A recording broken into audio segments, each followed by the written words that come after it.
திமுகவின் கோட்டை என்றழைக்கப்படும் முதல்வரின் சொந்த ஊரான திருவாரூரில் பாக்கி 28,000 எங்கே நோ ஓட் டு திமுக என்ற வாசகங்கள் அடங்கிய போஸ்டர் திருவாரூர் மாவட்டத்தின் பல்வேறு பகுதிகளில் ஒட்டப்பட்டுள்ளதால் பரபரப்பு.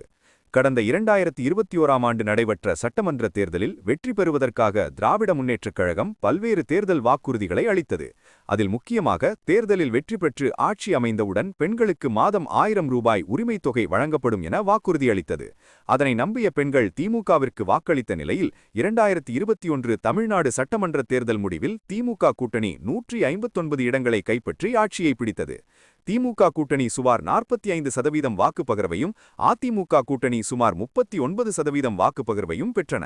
வெறும் 6% வாக்கு வித்தியாசத்தில் வெற்றி பெற்று கடந்த 2021 மே 7ஆம் தேதி மு.க.ஸ்டாலின் தலைமையிலான ஆட்சி அமைந்தது.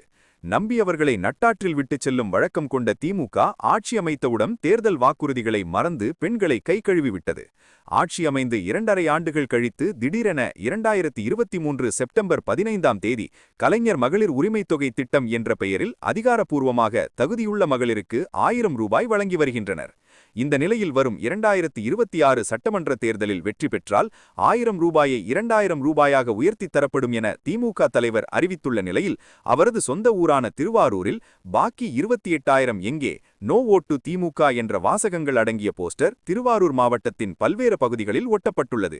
அந்த போஸ்டரில் மகளிர் உரிமைத் தொகை 2021 இல்லை, 2022 மகளிர் உரிமைத் தொகை இல்லை, 2023 ஆகஸ்ட் வரை மகளிர் உரிமைத் தொகை இல்லை. அந்த விடுபட்ட அந்த 28 மாதங்களுக்கான 28,000 உரிமைத் தொகை எங்கே என்று கேள்வி எழுப்பி போஸ்டர் ஒட்டப்பட்டுள்ளது. மேலும் திமுகவுக்கு ஓட்டு இல்லை என்றும் அதில் குறிப்பிடப்பட்டுள்ளது. திமுகவின் கோட்டை என்று அழைக்கப்படும் முதல்வரின் சொந்த ஊரான திருவாரூரில் திமுகவுக்கு ஓட்டு கிடையாது என்ற பெயரில் ஒட்டப்பட்டுள்ள போஸ்டர்களால் திருவாரூர் மாவட்டம் முழுவதும் பரபரப்பான சூழல் நிலவி வருகிறது.